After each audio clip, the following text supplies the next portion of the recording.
Animation का इतना ज़्यादा एक्सपीरियंस टीस में जाने के पहले नहीं मिला था।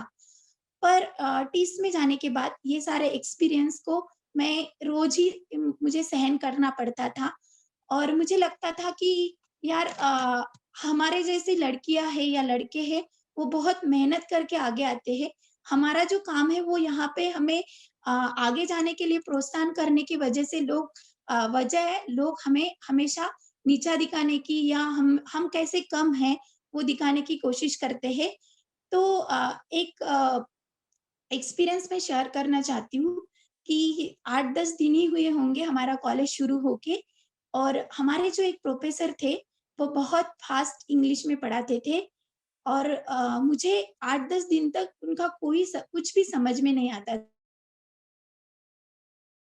मैं खाली उनको सुनते रहती थी। एक दिन बड़े हिम्मत से मैंने उनको बोला कि मैम आप जो भी मुझे पढ़ाते हो, वो आप बहुत अच्छे से पढ़ाते हो, पर आपकी जो इंग्लिश में पढ़ाने की स्पीड जो है, वो बहुत फ़ास्ट है और आपका जो पढ़ाया हुआ है, वो मुझे अंडरस्टैंड नहीं होता है, मैं नहीं अंडरस्टैंड कर पाती हूँ।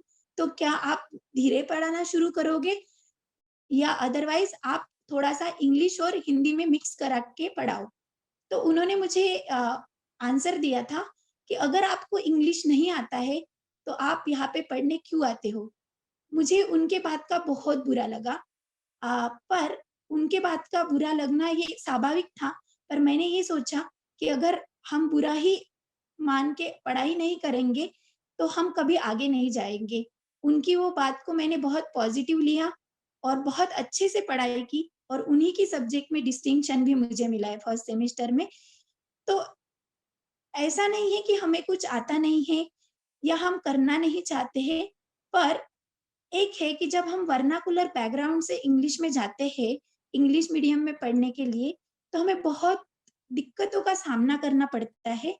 पर हाँ दोस्तों, जब मुश्किलें बड़ी होती है, तो हम उसमें हाल ढूँढ के भी काम भी अच्छे से कर लेते हैं।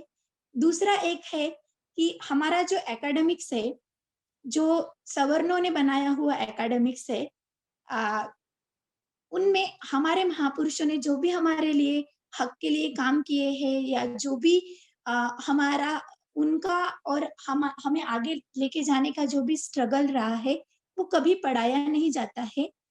पर जब मैंने सावित्रीबाई फुले की ही जन्मदिन था और मैं ऐसे मानती हूँ कि भारत की पहली फेमिनिस्ट, पहली समाज सुधारिका और पहली अध्यापिका, स्त्री शिक्षिका अगर सावित्रीबाई फुले है, तो उनका क्यों ना हम उनका बर्थ एनिवर्सरी है, वो बहुत अच्छे से सेलिब्रेट करें और उनके काम के बारे में सारे लोगों को बताएँ।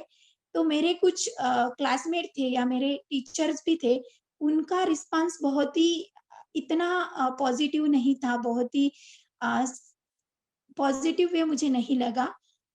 तो मुझे ऐसा लगता है कि हम जैसे लोग जो भी आगे आते हैं, जो भी अ, पढ़ रहे हैं, पढ़ाई कर रहे हैं, उनको ये ध्यान में रखना है कि हम जहाँ भी जाएँ, पर हमारी जो महापुरुष है या हमें जो शिक्षा मिली है, उन्हीं की वजह से वो शिक्षा को बरकरार रखने के लिए हमें काम करना पड़ेगा।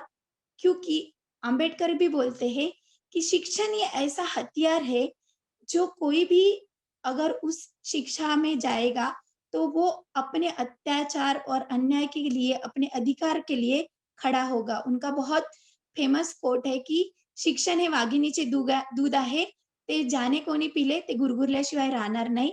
यानी वो पक्का अपने अधिकारों के लिए खड़ा होगा और मैं यही चाहती हूँ कि हमें इंग्लिश की दिक्कतें आएगी, हमें कैंपस में बहुत बार ह्यूमिलिएशन सहन करना पड़ेगा, हमें बार-बार ये भी दिखाया जाएगा कि हम इस कैंपस के लिए या इस शिक्षा के लिए काबिल नहीं हैं, पर हमें पता है कि हमारा स्ट्रगल क्या है, हमें पता है कि हम किस अ, कौन-सी दिक्कतों का सामना करके यहाँ तक पहुँचे हैं और आगे भी कहाँ तक पहुँच सकते हैं।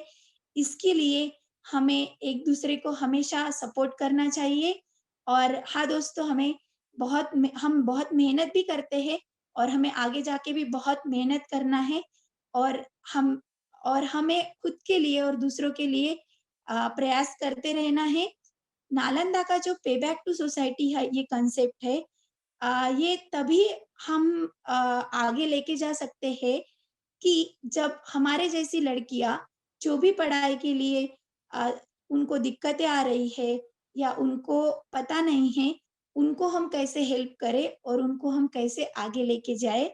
थैंक यू नालंदा टीम और थैंक यू अनूप सर, आपने मुझे बहुत सपोर्ट किया, इसीलिए आज मैं पीएचडी जैसा एजुकेशन ले पा रही हूँ और मेरा आगे का भी प्लान है कि मैं जो पीएचडी है वो मैं इंडिया से नहीं बाहर से करूँ और इसके लिए भी आपका सपोर्ट चाहती हूँ। Thank you so much. Thank you Priya ji. आपने हमारे साथ अपने स्ट्रगल के बारे में सावित्रीबाई को ट्रिब्यूट भी दिया है और एजुकेशन का इम्पोर्टेंस भी बताया हम सबको। थैंक यू, धन्यवाद। जय भीम।